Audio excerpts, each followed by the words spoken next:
नमस्कार दोस्तों, स्वागत है आपका लर्निफाई के यूट्यूब चैनल में। यह है अपनी इंडियन पॉलिटी की सीरीज, जिसमें आज हम देखने वाले हैं संवैधानिक उपचारों के अधिकार के बारे में। दूसरे शब्दों में अगर हम कहें तो हम देखेंगे आर्टिकल 32 के बारे में, यानी अनुच्छेद 32 के बारे में। इससे पहले वाले लेक्चर में हमने शिक्षा और संस्कृति से संबंधित जो अधिकार है आर्टिकल 29 और 30, उसके बारे में चर्चा हमने ऑलरेडी कर ली है बड़े विस्तार में। कहाँ से क्वेश्चन बन सकते हैं, कौन सा केस था, वो सब मैंने वहां पर आपको बहुत ही अच्छे से समझा दिया है ना।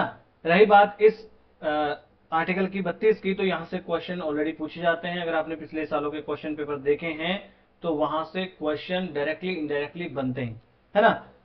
चलिए तो शुरू कर लेते हैं आज का लेक्चर बिना कोई टाइम गवाए। संवैधानिक उपचारों का अधिकार यानी आर्टिकल 32 कॉन्स्टिट्यूशनल रेमेडीज। देखो, मूल अधिकार जो हमें दिए गए हैं संविधान के द्वारा, अगर उन मूल अधिकारों का हनन होने पर हमें कोई उपचार ही उपलब्ध ना हो तो फिर उन मूल अधिकारों को क्या अर्थ हुआ, है ना।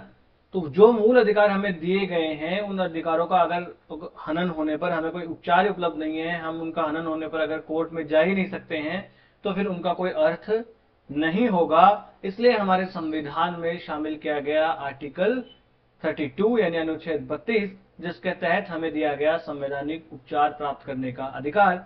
यानी जब भी किसी नागरिक के मूल अधिकारों का उल्लंघन होगा, वो हाई कोर्ट या तो सीधा सुप्रीम कोर्ट जा सकता है, चाहे सरकार हो या फिर कोई निजी व्यक्ति हो या कोई पब्लिक अथॉरिटी हो, उसके खिलाफ वो जाकर वहां पर फरियाद कर सकता है। यही है संवैधानिक उपचारों का अधिकार। दूसरी बात आपको यह याद रखना है कि मूल अधिकारों का जो संरक्षण है वो भी एक मूल अधिकार है। इसका अर्थ क्या हुआ, यानी जो संवैधानिक उपचारों का अधिकार है ना, ये भी एक मूल अधिकार ही है। अक्सर लोगों को लगता है कि ये संवैधानिक उपचारों का अधिकार मूल अधिकार नहीं है, यानी ये तो तब लागू होगा जब मूल अधिकारों का हनन हो जाएगा। ये ऐसी बात नहीं है, ये खुद अपने आप में एक मूल अधिकार है। समझ रहे हैं ना बात आप। हाँ, और डॉक्टर भीमराव अंबेडकर जिन्होंने हमारे संविधान की रचना की, उन्होंने इसे बताया संविधान की आत्मा और उसका हृदय, है ना। हमारे संविधान की आत्मा और हृदय किसने बताया इसे? डॉक्टर अंबेडकर ने बताया था संवैधानिक उपचारों का अधिकार।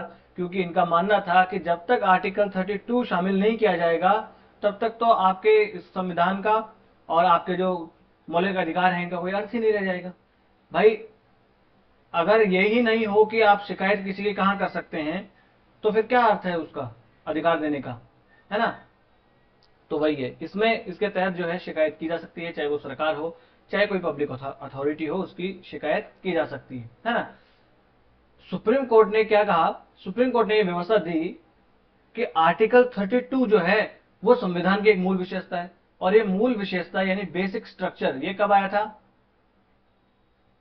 ये हम ऑलरेडी डिस्कस कर चुके। बेसिक स्ट्रक्चर का कंसेप्ट कब आया था? तो मैं बताऊं आपको, 24 अप्रैल 1973 के तहत के दिन। और इस दिन क्या हुआ था? प्रसिद्ध केशवानंद जो वाद हुआ था, उसके तहत सुप्रीम कोर्ट ने कहा था कि भाई जो है सरकार भारत के संविधान में जैसा चाहे वैसा संविधान में संशोधन कर सकती है, कुछ निरसन भी कर सकती है, कुछ जोड़ भी सकती है, परंतु शर्त यह है कि वो संविधान के मूल ढांचे का उल्लंघन नहीं करनी चाहिए। और मूल ढांचे के अंतर्गत क्या क्या आएगा? तो सुप्रीम कोर्ट ने कहा भाई हम बताएंगे समय समय पर कि संविधान के मूल ढांचे में क्या क्या आता है। तो ऐसे ही जो है सुप्रीम कोर्ट ने कहा कि भाई आर्टिकल 32 जो है वो संविधान की मूल विशेषता है। यानी कि अब अगर सरकार चाहे तो भी वो आर्टिकल 32 को संविधान से हटा नहीं सकती, भले ही उसके पास मेजोरिटी हो, भले ही 400 पार हो जाए किसी भी सरकार के, परंतु वो फिर भी आर्टिकल 32 को नहीं हटा पाएगी। क्यों नहीं हटा पाएगी? क्योंकि आर्टिकल 32 संविधान की मूल विशेषता है, और जो जो संविधान की मूल विशेषता है उनको सरकार नहीं हटा सकती है ना। उनमें संशोधन किया ही नहीं जा सकता है। इसके तहत सुप्रीम कोर्ट ने कहा, 4 प्रावधान बताए। क्या? एक, मूल अधिकारों को अगर प्रवर्तित करना है तो समुचित कार्रवाई करने के लिए आप सुप्रीम कोर्ट में जा सकते हो। यानी आर्टिकल 32 है, इसकी व्याख्या क्या हुई कि अगर मूल अधिकारों को प्रवर्तित करवाना है यानी एनफोर्समेंट करवाना है उनका, तो आप क्या कर सकते हो? सुप्रीम कोर्ट में जा सकते हो। और उसकी क्या है? गारंटी दी गई है। ऐसा नहीं कि भाई कह दिया हो सिर्फ ऐसा ही, जैसे एमएसपी की गारंटी दी जाती है ना, कि एमएसपी जो है वो दी जाएगी सरकार के द्वारा। तो वैसे ही ये जो है क्या है, गारंटी दी जाती है कि भाई अगर किसी का जो है अधिकारों का उल्लंघन होता है, मूल अधिकारों के का उल्लंघन होता है, तो आप सीधा सुप्रीम कोर्ट जा सकते हो, ये गारंटी दी गई है। दूसरा,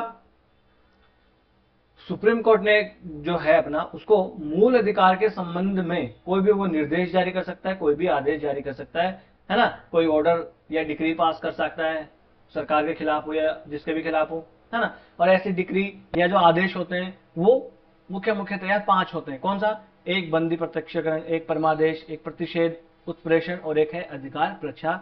आगे लेक्चर में हम इनके बारे में विस्तार से जानने वाले हैं। चलो भाई, ये भी हो गया भाई, सुप्रीम कोर्ट जो है वो कोई ऑर्डर या डिक्री पास कर सकता है, ठीक है। इसके तहत एक प्रावधान ये है कि संसद को यह शक्ति प्राप्त है। किसको प्राप्त है? संसद को। यह आपको याद रखना है, संसद को प्राप्त है, राष्ट्रपति को नहीं प्राप्त है, राज्य विधानमंडल को नहीं प्राप्त है ना। कल को कहने लगे कि राष्ट्रपति को यह शक्ति प्राप्त है, तो नहीं, संसद को ही यह शक्ति प्राप्त है कि वो कोई जो दूसरे न्यायालय है ना, अन्य न्यायालय, उनको भी इस प्रकार के रिट या आदेश या निर्देश जारी करने की शक्ति दे सकती है। अब इन अन्य न्यायालयों में आपको सर क्या शामिल है? तो इन अन्य न्यायालयों में सुप्रीम कोर्ट और हाई कोर्ट, इन दोनों को छोड़ के बाकी दूसरे न्यायालय शामिल है ना। जैसे मान लीजिए अपने देश में जो न्यायपालिका है उसमें क्या आता है भाई, नीचे जो है वो लोअर कोर्ट आते हैं, डिस्ट्रिक्ट कोर्ट आते हैं, फिर हाई कोर्ट आता है, फिर सुप्रीम कोर्ट आता है। जो सुप्रीम कोर्ट हाई कोर्ट पर तो ऑलरेडी है, अगर संसद चाहे तो वो डिस्ट्रिक्ट कोर्ट, लोअर कोर्ट जो होते हैं उनको भी ये अधिकार दे सकती है कि भाई आप भी जो है इस प्रकार के जो रिट जो है आप जारी कर सकते हो, है ना। परंतु इस अन्य न्यायालयों में क्या है, हाई कोर्ट शामिल नहीं है, क्योंकि हाई कोर्ट को तो ऑलरेडी अनुच्छेद 226 के तहत जो है रिट जारी करने की शक्ति है। जिस प्रकार से अनुच्छेद 32 में सुप्रीम कोर्ट को है, वैसे ही 226 में हाई कोर्ट जो है उनको रिट जारी करने की शक्ति दी गई है। तो आर्टिकल भी आप याद रखना, आर्टिकल 32 सुप्रीम कोर्ट को अधिकार देता है और आर्टिकल 226 किसको देता है?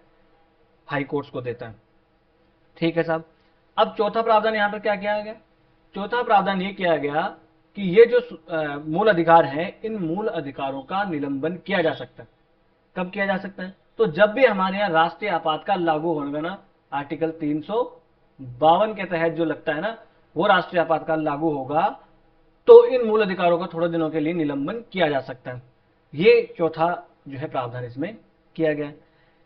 और यहां पर ये बात स्पष्ट कर देने वाली है कि सुप्रीम कोर्ट जो है उसको नागरिकों के मूल अधिकारों का रक्षक और गारंटर बताया गया है। भाई, नागरिकों की मूल अधिकारों की रक्षा की गारंटी कौन देता है? गारंटी कौन लेता है? उसकी गारंटी वो लेता है सुप्रीम कोर्ट। कल को कह दे कि हाई कोर्ट, तो नहीं, हाई कोर्ट तो मना भी कर सकता है।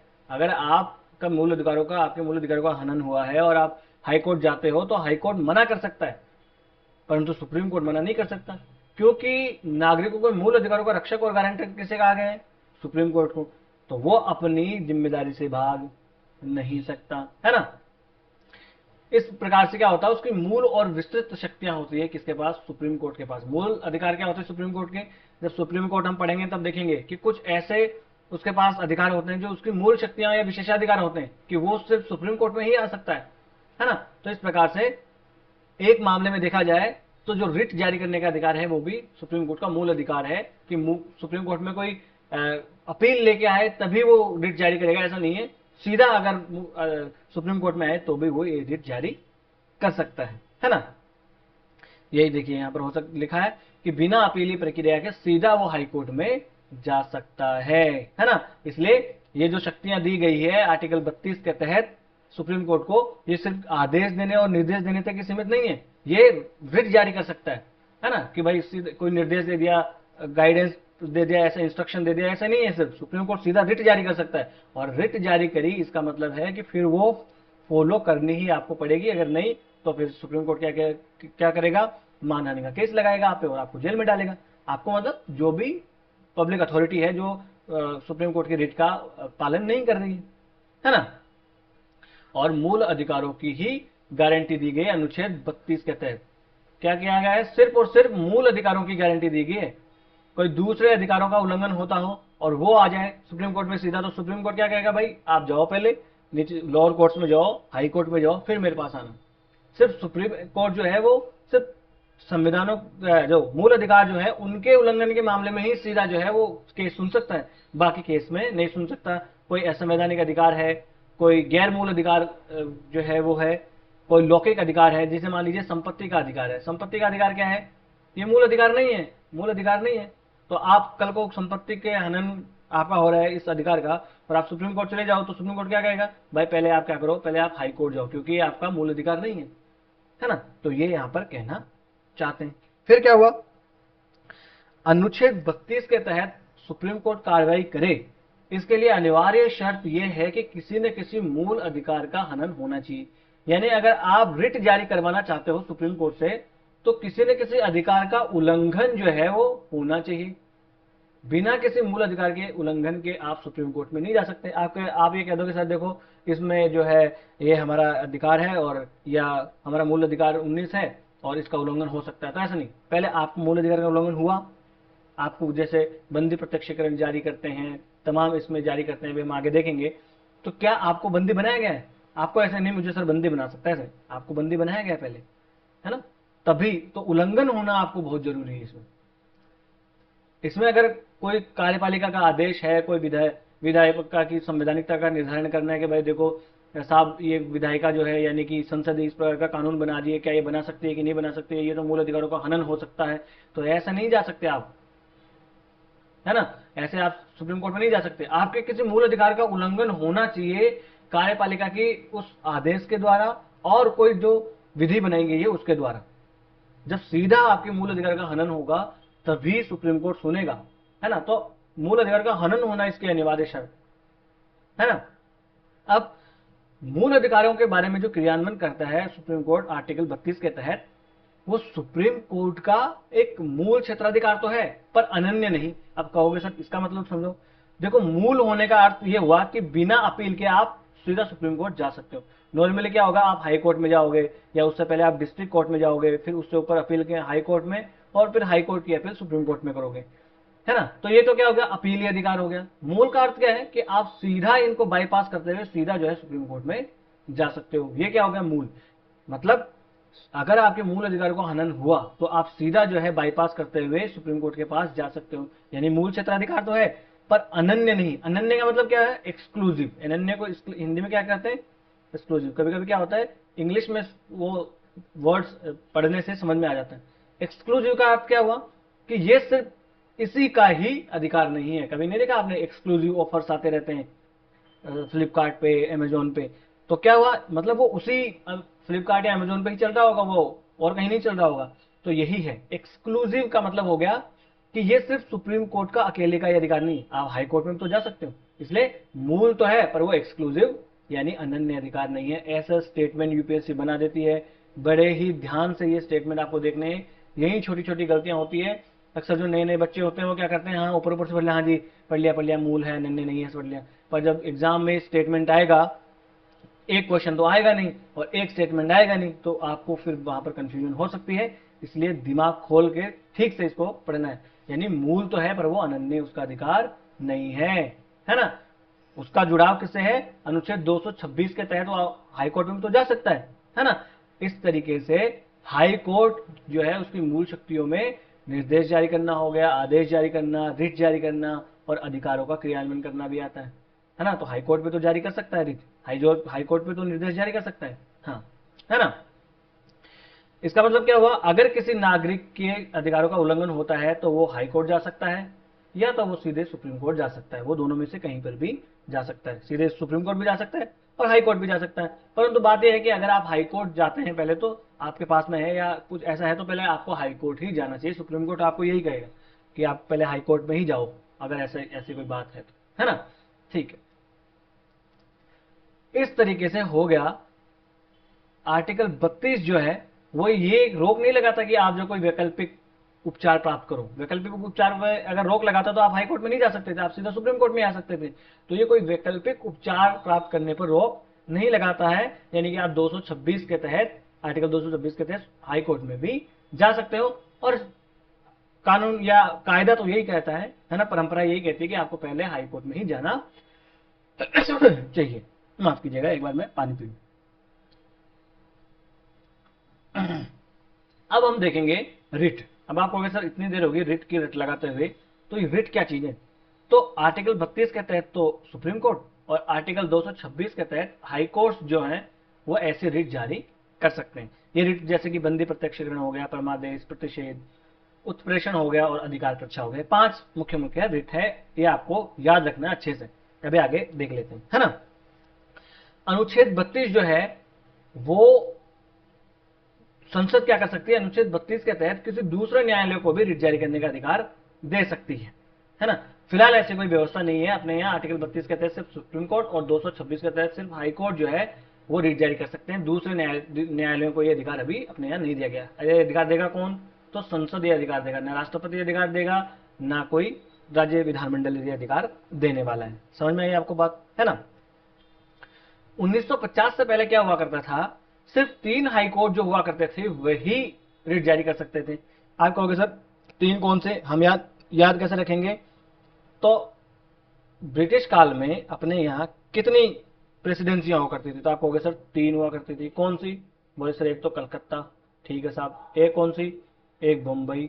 एक कौन सी? एक मद्रास। तो इन तीनों प्रेसिडेंसियों में जो हाई कोर्ट्स हुआ करते थे सिर्फ उनको ही रिट जारी करने का अधिकार हुआ करता था, बाकी हाई कोर्ट जो थे उनको नहीं था। परंतु बाद में 1950 के बाद में सभी हाई कोर्ट्स को यह अधिकार दे दिया गया कि आप भी आर्टिकल 226 के तहत आप भी रिट जारी कर सकते हैं। अब ये रिट क्या है? ये रिट तो इन रिटों को हमने लिया है, इन रिट्स जो है ये रिट्स, इन रिट्स को हमने कहां से लिया है? हमने इनको लिया है अंग्रेजी कानून से। जो ब्रिटिश कानून है वहां से हमें लिया गया है, वहां से हमने ये लिया है। और इनको वहां क्या कहा जाता है? विशेषाधिकार रिट उनको कहा जाता है। और किसके द्वारा जारी की जाती थी ये रिट्स? तो वहां का जो किंग होता था ना, उस किंग के द्वारा ये जारी की जा सकती है, यानी क्राउन के द्वारा। वहां पर कभी किंग तो कभी क्वीन हो सकती है ना।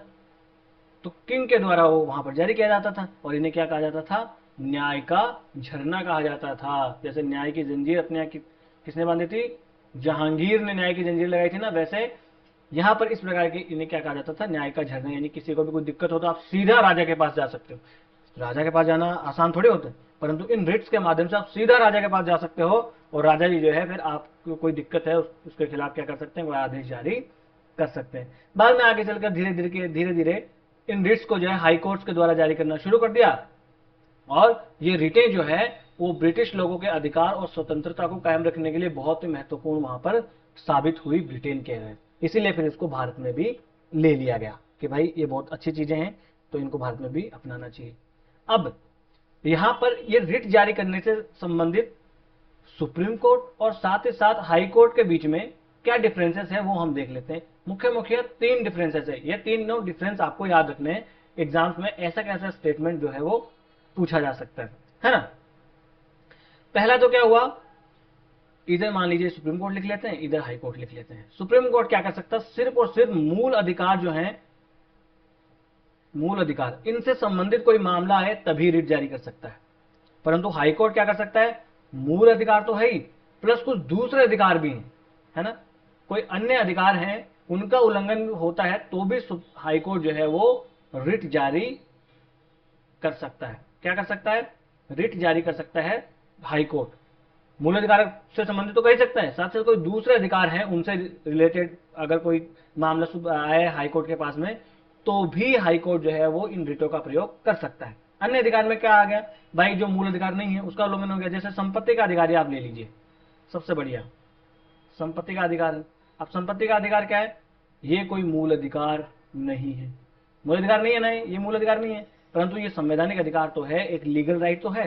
तो इसका उल्लंघन अगर होता है तो आप कहां जाओगे? हाई कोर्ट में। अब अगर इनका कंपैरिजन हम करें तो क्या हुआ? इस हिसाब से देखें तो सुप्रीम कोर्ट जो है इसका न्यायाधिकार तो क्या हुआ? कम हुआ ना भाई। सुप्रीम कोर्ट तो सिर्फ मूल अधिकारों से संबंधित ही कर सकता है, परंतु हाई कोर्ट का तो विस्तृत हुआ ना। कैसे? कि मूल अधिकारों से तो कैसे संबंधित अधिकारों के मामले में तो कर ही सकता है रिट जारी, और साथ ही साथ अन्य अधिकारों के उल्लंघन पर भी रिट जारी कर सकता है। इस प्रकार से पहले मामले में हाई कोर्ट जो है उसका क्षेत्र विस्तृत हुआ सुप्रीम कोर्ट से। ठीक है साहब। अब फिर यहां जाते हैं, फिर यहां ले लेते हैं supreme court versus high court. अब सुप्रीम कोर्ट क्या कर सकता है? पूरे देश से संबंधित कोई भी मामला जाए, है ना, पूरे देश में कश्मीर से लेकर कन्याकुमारी तक कोई भी मामला आ गया, है ना, यहाँ पर गुजरात से लेकर अरुणाचल प्रदेश तक कोई भी मामला आ गया तो सुप्रीम कोर्ट उस मामले में रिट जारी कर सकता है। परंतु हाई कोर्ट क्या कर सकता है भाई, अगर गुजरात हाई कोर्ट है तो वो गुजरात से संबंधित ही कर सकता है, दिल्ली हाई कोर्ट है तो वो सिर्फ दिल्ली से संबंधित लोगों के लिए ही रिट जारी कर सकता है ना। जम्मू कश्मीर हाई कोर्ट है तो बस वो जम्मू कश्मीर से संबंधित ही कर सकता है, पंजाब और हरियाणा है तो वो पंजाब और हरियाणा से संबंधित ही कर सकता है। इस प्रकार से देखें तो यहां पर देखो सुप्रीम कोर्ट का क्षेत्र ज्यादा विस्तृत हो गया हाई कोर्ट से। भाई हाई कोर्ट तो क्या कर सकता है, अपना राज्य या उस राज्य से संबंधित और क्षेत्र हुआ तो वहां का कर सकता है। भाई जैसे मान लीजिए राजस्थान का हाईकोर्ट है, जोधपुर में उसकी बेंच है, तो वो क्या कर सकता है, राजस्थान से संबंधित मामले में ही रिट जारी कर सकता है। परंतु अगर देखिए हरियाणा और पंजाब हाईकोर्ट जो है वो पंजाब और हरियाणा दोनों से संबंधित कर सकता है, क्योंकि उसका क्षेत्र वहां तक विस्तृत है। तो हाईकोर्ट क्या कर सकता है, अपने राज्य या उसका क्षेत्र जहां तक विस्तृत है वहां तक कर सकता है। परंतु सुप्रीम कोर्ट तो पूरे देश से संबंधित कोई भी मामला हो वहां पर रिट जारी कर सकता है। तो इस मामले में, दूसरे मामले में सुप्रीम कोर्ट जो है वो ज्यादा विस्तृत, उसकी शक्ति ज्यादा विस्तृत है और हाई कोर्ट की क्या है, कम विस्तृत है। ये आपको यहां समझ में आ गया। दूसरा, अनुच्छेद 32 जो है वो अपने आप में मूल अधिकार है। तो मूल अधिकार तो है ही, साथ ही साथ एक बेसिक स्ट्रक्चर भी है।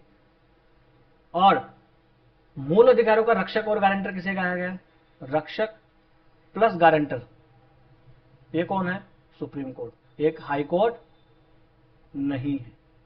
इसलिए सुप्रीम कोर्ट जो है वो नकार नहीं सकता है। पर अगर हाई कोर्ट के पास अगर जाओ आप तो हाई कोर्ट कह देगा भाई मेरे पास अभी टाइम नहीं है, बाद में आना। परंतु सुप्रीम कोर्ट ये वाली बात नहीं कह सकता, समझ रहे आप। तो सुप्रीम कोर्ट जो है ये तो इसके लिए तो बाध्यकारी है। क्या है इसके लिए, बाध्यकारी है मूल अधिकार के उल्लंघन से संबंधित मामला सुनना। परंतु जो आर्टिकल 226 के तहत हाईकोर्ट को जो है शक्ति है वो विवेकाधीन शक्ति है। क्या शक्ति है, विवेकाधीन, उनके विवेक पर निर्भर है। भाई वो कह दे कि नहीं हमारे पास वक्त नहीं है या हम सुनना नहीं चाहते, अब जाओ सुप्रीम कोर्ट में चले जाओ, तो वो सुप्रीम कोर्ट में जा सकते हैं। इस तरीके से आर्टिकल 32 के तहत सुप्रीम कोर्ट अपनी शक्ति को नकार नहीं सकता है, परंतु आर्टिकल 226 के तहत हाईकोर्ट जो है विवेकाधीन शक्ति होने की वजह से इस क्षेत्राधिकार को नकार भी सकते हैं। ये तीन बातें आपको गांठ बांध लेनी है। समझ में आ गया आपको बात, ठीक है। अब जो 5 प्रकार के रिट हमने देखी अभी, उन रिट के बारे में एक एक करके डिस्कस कर लेते हैं और यहां से भी क्वेश्चन बनते हैं। पहला आ गया बंदी प्रत्यक्षीकरण। मैं तो कहूंगा आप इनका इंग्लिश नाम भी याद कर लीजिए। कभी खुदा न खास्ता इंग्लिश में हेबियस कार्पस लिखा आ गया और हिंदी में भी हेबियस कार्पस लिखा आ गया ना, तो आप जाके यूपीएससी पे केस नहीं कर पाओगे। आपने बंदी प्रत्यक्षीकरण याद कर रखा है और हेबियस कार्पस आ गया, और ऐसा बहुत सारे लोगों के साथ हो जाता है और आप समझ ही नहीं पाओगे कि बात किसकी हो रही है। तो आपको ये याद रख लेना है। हेबियस कार्पस से संबंधित एक मूवी अभी आई थी, सूर्या की, साउथ का स्टार है सूर्या, उसकी कोई एक मूवी थी जिसमें वो वकील रहते हैं सूर्या। तो वो मूवी बड़ी देखने लायक मूवी है, उसमें बड़ा सामाजिक संदेश दिया गया है। आपके पास वक्त हो तो जरूर देखना। ये मूवीज वगैरह आपको देखते रहना चाहिए, समाज से अपने आप को जुड़ा हुआ रखना है। क्वेश्चन यूपीएससी के भी तभी होंगे, और यूपीएससी चलो एक नौकरी है, भाड़ में गई नौकरी, ठीक है, पैसे कमाने हैं, स्थायित्व चाहिए जीवन में, परंतु अगर आपको एक अच्छा इंसान बनना है तो समाज से जुड़े रहिए, लोगों से बातें करते रहिए, मिलते रहिए, और ये सब चीजें देखते रहिए। आप मूवीज वगैरह जो अच्छी अच्छी हैं वो आप देखते रहिए, गाने भी सुनिए, गजलें भी सुनिए, है ना, शास्त्रीय संगीत भी सुनिए। ये आजकल के गाने हैं तो बकवास हो तो मत ही सुनिए आप, है ना। तो बंदी प्रत्यक्षीकरण या हेबियस कॉर्पस का अर्थ क्या हुआ, यह है लैटिन भाषा का शब्द जिसका अर्थ होता है शरीर प्रस्तुत करना, है ना। क्या, शरीर प्रस्तुत करना इसका अर्थ है। यहां पर क्या किया जाता है, सुप्रीम कोर्ट के द्वारा या मान लीजिए हाई कोर्ट के मामले में हाई कोर्ट के द्वारा यह आदेश जारी किया जाता है कि जिस भी व्यक्ति को आपने हिरासत में रखा है, देखिए हैंडकफ लगाया हुआ है, ये इशारा है कि भाई किसी को हिरासत में रखा गया, तो किसी व्यक्ति को आपने हिरासत में लिया है उसे 24 घंटे के तहत आप कोर्ट में प्रस्तुत करो, है ना। ये इसका मतलब होता है हेबियस कॉर्पस या बंदी प्रत्यक्षीकरण का, है ना। और हिरासत में लिया गया मामला अगर अवैध है, उस जिस व्यक्ति को हिरासत में लिया गया है, अवैध मामले के तहत उसको हिरासत में लिया गया है, तो सुप्रीम कोर्ट उसे स्वतंत्र भी कर सकता है कि भाई इसे छोड़ दो, क्योंकि आपने गलत तरीके से इसको जबरन हिरासत में लिखा था, है ना। अब ये हेबियस कार्पस किसके विरुद्ध जारी किया जा सकता है, किसके विरुद्ध जारी किया जा सकता है, तो भैया ये कोई सार्वजनिक प्राधिकरण हो, जैसे आपको पुलिस ने गिरफ्तार कर लिया, आपको पुलिस ने गिरफ्तार कर लिया, आपको सीबीआई ने गिरफ्तार कर लिया, कोई भी है उसने आपको गिरफ्तार कर लिया। अब बिना आपको बताए कोई कि भाई किस लिए गिरफ्तार कर रहे हैं, या कोई मामला ही नहीं बनता, आपको गिरफ्तार कर लिया, तो आप क्या करोगे? आप सुप्रीम कोर्ट जाओगे सीधा कि महाराज हमारे मूल अधिकारों का हनन हुआ है, हेबियस कॉर्पस रिट जो है वो जारी की जाए। तो सुप्रीम कोर्ट को लगेगा कि मामला ठीक है, तो सुप्रीम कोर्ट क्या करेगा? हेबियस कॉर्पस रिट जारी करेगा। जैसे ये जो फिल्म में बता रहा हूँ इसमें क्या करते हैं, वो कुछ लोगों को गिरफ्तार कर लिया जाता है पुलिस के द्वारा, और उन बेचारों ने वो चोरी से संबंधित कोई मामला होता तो वो चोरी करते ही नहीं है, और पुलिस उनको टॉर्चर करती है, वो वहीं पर जो है मर जाते हैं वो कस्टडी में ही। फिर उनकी लाश को ठिकाने वगैरह ये लगा देते हैं, तो वो व्यक्ति मिलते नहीं, तो उनकी पत्नी जो है सूर्या के पास जाती है, जो वकील होते हैं। फिर वकील साहब जाते हैं कोर्ट में, हाई कोर्ट में, और हाई कोर्ट में जाके फिर ये जो है बंदी प्रत्यक्षीकरण हेबियस कॉर्पस जो है वो जारी करवाते हैं। और हेबियस कॉर्पस जारी हो गया, इसका मतलब अब उस पुलिस को ढूंढ के ला के देना पड़ेगा कि भैया वो व्यक्ति कहां था, आपने गिरफ्तार किया था, कहां गया वो व्यक्ति। समझ में आ रही है आपको बात? ये तो हो गया कोई सार्वजनिक प्राधिकरण आपको गिरफ्तार कर ले या आपको बंदी बना ले। और ये व्यक्तिगत के खिलाफ भी है, यानी कोई व्यक्ति है, मान लीजिए कोई XYZ है। जैसे पहले के समय में क्या होता था कि जो ये क्षेत्रीय जो भी जमींदार हुआ करते थे, ये बंधुआ मजदूरी करवाते थे, मैंने आपको ऑलरेडी बताया। या कुछ मामलों में आपको ये हिरासत में ले लेते, अपने आप बंदी बना लेते थे कि भाई नहीं, यहाँ से आप तुम नहीं जा सकते, ऐसे नहीं जा सकते हैं, तो वो उनके खिलाफ भी जारी करवाया जा सकता है। यानी कोई व्यक्ति अगर आपको हिरासत में ले ले गलत तरीके से, तो भी आपके खिलाफ जारी, तो भी जो है सुप्रीम कोर्ट जारी कर सकता है या हाई कोर्ट जारी कर सकता है। और अगर कोई सार्वजनिक प्राधिकरण है, पब्लिक अथॉरिटी जारी करता है, जैसे कि पुलिस वगैरह, तो उनके खिलाफ भी ये जारी करा जा सकता है। एक एक चीजें याद रखनी है, क्वेश्चन यहाँ से बनते हैं। और किन मामलों में ये रिट जारी नहीं की जा सकती? भाई कोई मामला है वो कानून सम्मत है, जैसे किसी ने कोई अपराध कर दिया है, और वो अपराध के तहत है कि भाई मर्डर कर दिया किसी का, मान लीजिए, और इस मर्डर के तहत जो है गिरफ्तार करना लाजमी है, कोर्ट पुलिस के द्वारा, पुलिस जो है उसको गिरफ्तार कर लेती है। तो ये तो कानून सम्मत हुआ ना भाई, किसी के खिलाफ मर्डर का चार्जेस है या उसके खिलाफ सबूत है, तो कोर्ट क्या करेगा? पुलिस क्या करेगी? उसे गिरफ्तार कर लेगी। अब वो जाके कह देगी साहब मेरे को तो हिरासत में ले लिया, तो क्या छोड़ देगी कोर्ट? नहीं, कोर्ट क्या कहेगी? भाई मर्डर किया है, खुले घूमने देंगे बाप को, तो तब जारी नहीं किया जा सकता। दूसरा, कोई विधानमंडल या न्यायालय की अवमानना के खिलाफ कोई कार्रवाई की गई हो। भाई विधानमंडल के खिलाफ के अवमानना के खिलाफ कोई कार्रवाई की जाती है, तो इसका पूरा का पूरा अधिकार इसी विधानमंडल को होता है, उसमें न्यायालय हस्तक्षेप नहीं कर सकता। जैसे एग्जाम्पल मैं आपको बताऊं, यूपी विधानमंडल जो है या विधानसभा, इसने कुछ पुलिस वालों को और शायद से कुछ SDM को भी सजा सुनाई थी, तो वो जाके सुप्रीम कोर्ट में नहीं कह सकते कि साहब इन्होंने हमें सजा सुना दी और हिरासत में ले लिया, ऐसा नहीं है ना। अब आपको कैसे विधानसभा और हिरासत में लेने का आदेश दे दे, निलंबन का आदेश दे दे? यस, अगर आप विधानसभा के विशेषाधिकारों का हनन करते हैं, या विधानमंडल, या यहाँ पर केंद्र में देखिए संसद, तो वो जो है उनके पास पूरा पूरा अधिकार है। वो स्पीकर जो होता है वो एक जज की भूमिका में तब कार्य करता है। समझ में आएगी आपको बात, है ना? जब संसद पढ़ेंगे तब और मैं आपको ये समझाऊंगा। तो वो स्पीकर जो होते हैं उनके पास ये अधिकार होते हैं, तो तब आप नहीं करवा सकते। या न्यायालय की अवमानना आपने करी है और फिर कहोगे साहब मुझे हिरासत में ले लिया, तो न्यायालय की अवमानना आपने काहे करी थी, है ना? है ना? या फिर न्यायालय ने हिरासत में लिया हो, है ना? जैसे जुडिशियल कस्टडी होती है वो, भाई आपने देखा होगा ना भाई, जुडिशियल कस्टडी के लिए फला फला व्यक्ति को भेज दिया गया है 15 दिन के लिए।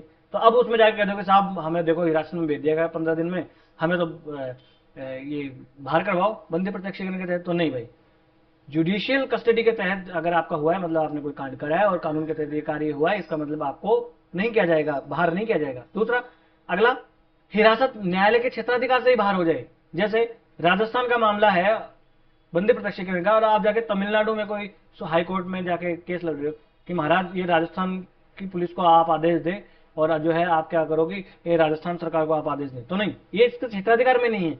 अगर आपको राजस्थान सरकार से कोई प्रॉब्लम हो तो आप जाइए राजस्थान हाई कोर्ट के पास में, वो जाके आपको ये जारी करेगा, है। तो ये हमने देख लिया हेबियस कॉर्पस, जिसका मतलब है बंदी प्रत्यक्षीकरण। ठीक है साहब, अब आ गया दूसरा परमादेश। नाम ही है परम आदेश, है ना? परम आदेश कौन देगा? महाराज देंगे। महाराज मतलब कोई राजा महाराजा नहीं, सुप्रीम कोर्ट या हाई कोर्ट देंगे। होता क्या है, इसका अर्थ होता है हम आदेश देते हैं। जैसे मान लीजिए कोई भी सार्वजनिक अधिकारी है, उसे जो कार्य करना है वो कर नहीं रहा है, जिसे उसको कार्य करना है, मान लीजिए ये पब्लिक अथॉरिटी है, कोई ऑफिसर है, ये इनको काम करना था और ये काम अपना नहीं कर रही है। मान लीजिए सबसे बढ़िया ये पुलिस ऑफिसर है और ये मान लीजिए ये एसडीएम है, ये अपना काम जो है भाई शांति व्यवस्था बनाए रखना है और ये नहीं कर रही है और लोगों के मूल अधिकार का हनन हो रहा है। ठीक है, इनको रिपोर्ट दर्ज करनी है या कुछ कमेटी गठित करनी है, ये नहीं कर रही है, तो हाई कोर्ट या सुप्रीम कोर्ट में जाया जाएगा और सुप्रीम कोर्ट इसको आदेश देगा, मैंडेमस जारी करेगा कि हम आदेश देते हैं भैया आप ये काम काहे नहीं कर रहे हैं। सुप्रीम कोर्ट पूछेगा, हाई कोर्ट पूछेगा कि भाई क्या कारण है, काहे नहीं आप ये काम कर रहे हैं, है ना, तो नकारने का कारण इसके तहत पूछा जाएगा। और ये किसके खिलाफ जारी किया जा सकता है, कोई भी सार्वजनिक इकाई हो। जैसे आप कहोगे सर नगर निगम में एक कमिश्नर होता है, बिल्कुल होता है, तो क्या उसके खिलाफ जारी किया जा सकता है, किया जा सकता है, है ना। दूसरा, क्या पुलिस के खिलाफ जारी किया जा सकता है, बिल्कुल किया जा सकता है, पब्लिक अथॉरिटी। अगला, अधीनस्थ न्यायालय को खिलाफ जारी किया जा सकता है। मान लीजिए हाई कोर्ट काम नहीं कर रहा और आप सुप्रीम कोर्ट में चले गए, महाराज हाई कोर्ट जो है ये इसके तहत सुनवाई करनी थी, सुनवाई नहीं कर रहा है, तो बिल्कुल हाई कोर्ट को आदेश देगा सुप्रीम कोर्ट की काम करो। सुप्रीम कोर्ट यहाँ पर बॉस की भूमिका में आएगा। मान लीजिए डिस्ट्रिक्ट कोर्ट है वो काम नहीं कर रहा है और आप हाई कोर्ट में गए, तो हाई कोर्ट आदेश देगा भाई डिस्ट्रिक्ट मजिस्ट्रेट साहब क्या कर रहे हो, ये काम करो जज साहब, है ना। तो ये इस प्रकार से अधीनस्थ न्यायालयों के खिलाफ भी जारी किया जा सकता है।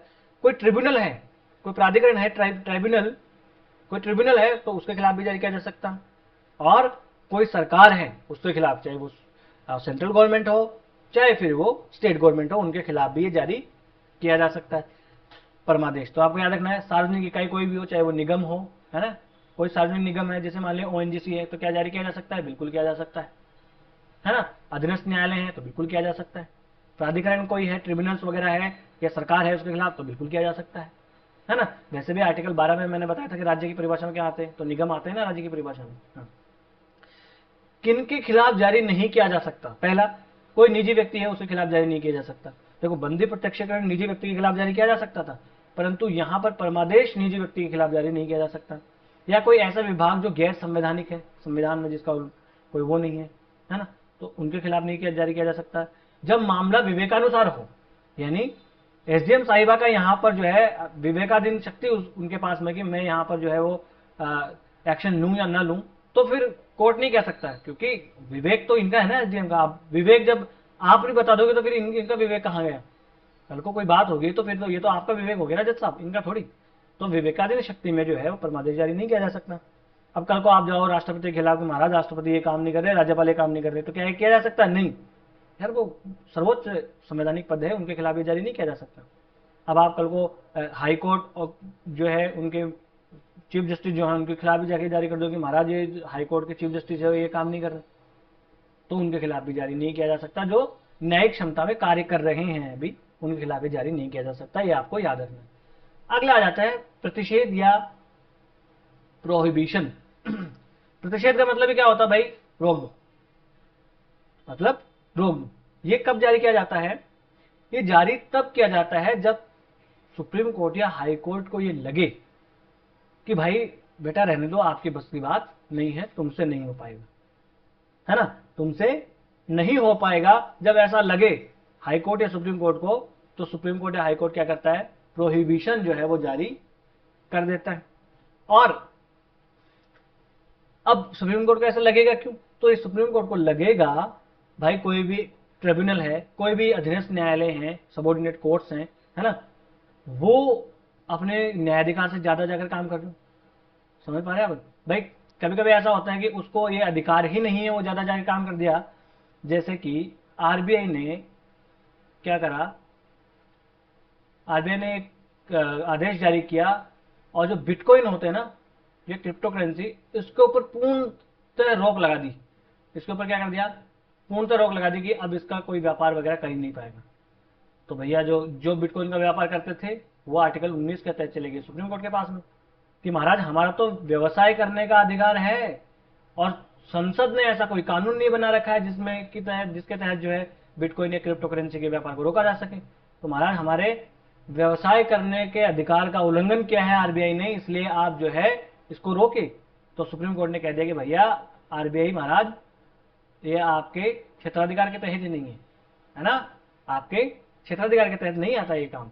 फिर इसको समाप्त कर दिया गया। अब बिटकॉइन वाले जो हैं वो हमारे यहाँ भारत में व्यवसाय कर सकते हैं, उनके ऊपर 30% टैक्स भी लगता है ना। तो वही इस प्रकार से न्यायाधिकार क्षेत्र से ज्यादा वो काम करने लग जाए तो उनको कोर्ट रोक देता है, भाई रुक जाओ आपके बस की बात नहीं है ना। अब प्रतिषेध में और इसके आगे एक आता है उत्प्रेषण, इन दोनों में फर्क क्या है? प्रतिषेध में सिर्फ रोकने को कह देता है, भाई रुक जाओ तुम्हारे बस की बात नहीं है, रहन दो, तुम रहन दो। परंतु उत्प्रेषण में क्या होता है कि सुप्रीम कोर्ट फिर अपने पास मंगा लेगा, है ना। जैसे कोई हाई कोर्ट है, जैसे कोई डिस्ट्रिक्ट कोर्ट है ना, वो अगर ऐसा करता है तो सुप्रीम कोर्ट क्या कहेगा, भाई रुक जाओ तुम्हारे बस की बात नहीं है, ये मामला हम देखेंगे आज से। परंतु प्रतिषेध के तहत ऐसा नहीं करता है, प्रतिषेध के तहत ये कह देगा कि हाईकोर्ट महाराज आपके बस की बात ये नहीं है, आप रहने दो, ठीक है ना। परमादेश जैसे सीधे सक्रिय हो रहता है ना मैंडेमस, वैसे ये सीधे सक्रिय नहीं रहता है। मैंडेमस में तो क्या कहते हैं, भाई क्यों, कारण बताओ और ये क्यों आप काम नहीं कर रहे हो, है ना। प्रतिषेध के तहत क्या कर देता है, भाई रोक देता है, आप रहने दो बस, है ना। और ये न्यायिक और अर्ध न्यायिक प्राधिकरण के विरुद्ध ही कार्य किया जो है वो जारी किया जा सकता है। यानी कोई न्यायिक कोई अथॉरिटी है या अर्ध न्यायिक अथॉरिटी है, क्वासी जुडिशियल, जैसे एनजीटी, एनएचआरसी, ये क्या है, एक क्वासी जुडिशियल अथॉरिटीज है ना। सेबी, ये क्वासी जुडिशियल अथॉरिटीज है। आरबीआई, इनके खिलाफ ही जारी किया जा सकता है ना। अब यहाँ पर कोई पब्लिक अथॉरिटी दूसरी है तो उनके खिलाफ ही जारी नहीं किया जा सकता कि पुलिस के खिलाफ जारी कर दे, तो ऐसा नहीं किया जा सकता, है ना। जैसे कोई प्रशासनिक प्राधिकरण है, विधायी निकाय है, कोई निजी व्यक्ति है, उनके खिलाफ ये उपलब्ध नहीं है प्रतिषेध, ये आपको बड़े ध्यान से याद रखना है। अगला आ जाता है उत्प्रेषण। उत्प्रेषण का मतलब अर्थ होता है प्रमाणित होना या सूचना देना। इसको कब जारी किया जाता है? इसमें हाईकोर्ट या अधीनस्थ न्यायालय जो है उनको या अधिकरण जो हो उनके मामले में जारी किया जाता है। होता क्या है, जब सुप्रीम कोर्ट को ये लगे या हाई कोर्ट को ये लगे कि भाई ये जो लोअर कोर्ट्स हैं, जो ये ट्रिब्यूनल्स हैं, ये क्या कर रहे हैं, इनका न्यायिक क्षेत्राधिकार नहीं है और फिर भी ये काम करे जा रहे हैं, या कोई कानून में ही त्रुटि है, खराबी है, फिर भी ये काम करे जा रहे हैं, है ना। तो ये क्या करते हैं, भाई आप रहने दो और आप मेरे पास ले आओ, आप हट जाओ और ये काम मामला अब हम देख लेंगे। तो जैसा पहले उत्प्रेषण जो है वो न्यायिक और अर्धन्यायिक मामलों में ही जारी किया जा सकता था, है ना। परंतु बाद में 1991 में सुप्रीम कोर्ट ने कहा कि भाई देखो अब ये प्रशासनिक मामलों में भी जारी किया जा सकता है ना। अगर किसी व्यक्ति के अधिकारों का उल्लंघन हो रहा है तो ये प्रशासनिक मामलों में भी जारी किया जा सकता है। तो ये याद रखना, उत्प्रेषण ये पूछा गया था अभी शायद 2022 के ही पेपर में या 2023 के पेपर में ये पूछा गया था। कल मैं वो क्वेश्चन भी आपके सामने लेके आने वाला हूं, ठीक है। तो अब ये जो न्यायिक और गैर जो अर्धन्यायिक अधिकरण है जो है उनके खिलाफ तो जारी किया जा सकता है, साथ ही साथ ये प्रशासनिक न्यायाधिकरण जो है प्राधिकरण उनके खिलाफ भी जारी किया जा सकता है। जो एडमिनिस्ट्रेटिव ट्रिब्यूनल्स होते हैं जैसे कैट वगैरह हो गया, सेंट्रल एडमिनिस्ट्रेटिव ट्रिब्यूनल्स वगैरह जो है उनके खिलाफ जारी किया जा सकता है। ये कोई विधिक निकाय है, यानी विधिक निकाय मतलब कोई कंपनी वगैरह है उनके खिलाफ जारी नहीं किया जा सकता, और निजी व्यक्ति है उनके खिलाफ ये जारी नहीं किया जा सकता। उत्प्रेषण में क्या कहते हैं, भाई आप रहने दो, आपकी बस की बात नहीं है, या आपके या तो कानून में त्रुटि है या तो आपका क्षेत्राधिकार की कमी है, आप ये का मामला हम देख लेंगे। ऐसा होता है बहुत बार कि हाई कोर्ट कोई मामला देख रहे होते हैं तो सुप्रीम कोर्ट कहता है भाई आप रहने दो, ये हम देख लेंगे। तो या 2-3 हाई कोर्ट एक ही मामले को सुन रहे हो तो सुप्रीम कोर्ट क्या कहेगा, भाई हम ये सारा मामला अब हम देख लेंगे, है ना। अगला है क्वो वारंटो, अगला और अंतिम। क्वो वारंटो में क्या होता है, देखें ये एक पब्लिक ऑफिस है, यहाँ कोई आदमी बैठा है एक्स साहब यहाँ बैठे हैं और ये व्यक्ति हैं, ये जाके पूछ सकते हैं। अभी जरूरी नहीं कि इनके अधिकार का कोई उल्लंघन ही हो, इनके मन में आ गए भाई महाराज आप यहाँ कैसे बैठे हो, किस अधिकार से आप बैठे हो। अधिकार परीक्षा का मतलब ही यही है, किस अधिकार से, है ना। तो ये जाके पूछ सकते हैं कि भाई महाराज आप यहाँ जो आप बैठे हो ऑफिसर साहब, किस अधिकार से आप यहाँ बैठे हो, और ये आप यहाँ पर जवाब भी देना पड़ सकता है।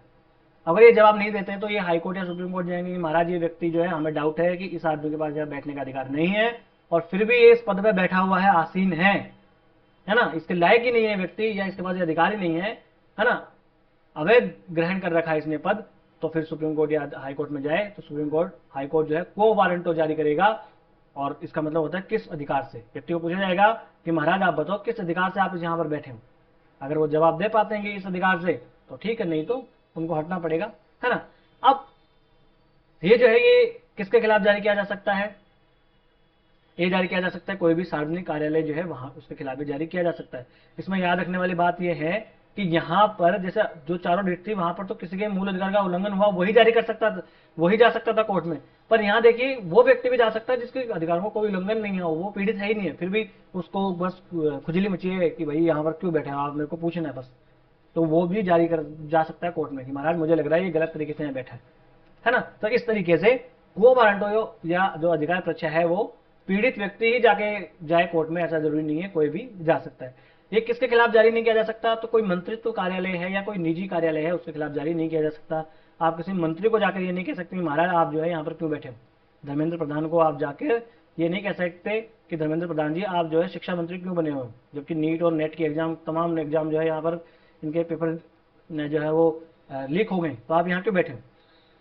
कह तो सकते हो, मतलब आपका अधिकार है ये कहना, पर इसके खिलाफ आप सुप्रीम कोर्ट में नहीं जा सकते कि महाराज इसको हटाओ, है ना। तो ये हमने देख लिए 5 प्रकार की सारी रेटें किसके खिलाफ जारी की जा सकती है, किसके खिलाफ नहीं। इनका एक एक अर्थ मैंने बहुत अच्छे से बता दिया है। एग्जाम्स में यहाँ क्वेश्चन पूछे जाते हैं, है ना। मैं कल आपको क्वेश्चन भी दिखाऊंगा, है ना। तो बस आज का लेक्चर हम यही समाप्त कर लेते हैं। इस लेक्चर की अगर आपको पीडीएफ चाहिए तो आप जाइए लर्निफाई अनलॉकिंग नॉलेज के नाम से टेलीग्राम पे अपना चैनल है, यहाँ से आप स्कैन कर सकते हैं और डिस्क्रिप्शन बॉक्स में लिंक भी दिया हुआ है। वीडियो अगर आपको अच्छा लगा हो तो लाइक कर दीजिए और चैनल को सब्सक्राइब कर लीजिए। और भी आपको कोई सलाह लेनी हो या कोई सलाह देनी हो तो आप हमें कमेंट्स बॉक्स में लिख सकते हैं और बड़े ही लोकतांत्रिक ढंग से हम अपने इस छोटे से परिवार को आगे बढ़ाएंगे। नमस्ते, धन्यवाद।